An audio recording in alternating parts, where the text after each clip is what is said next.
ফেলে দেওয়া দুধের প্যাকেট ব্যবহার করে আজকে বানাবো মুচমুচে জিলিপি। সেই জন্য 1 কাপ ময়দা নিয়ে নিয়েছি, 1 চামচ ঘি আর 1 চামচ ইনো নিয়ে নিয়েছি।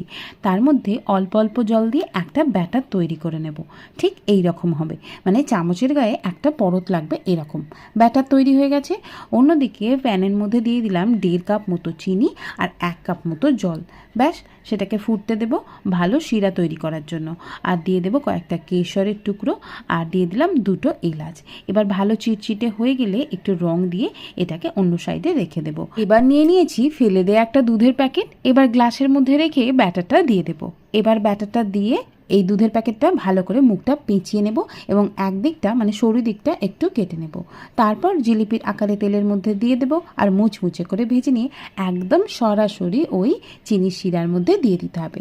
কিছুক্ষণ ভিজিয়ে রেখে তারপর সেটা থেকে তুলে সার্ভ করলেই একদম রেডি মুচমুচে জিলিপি। বাড়িতে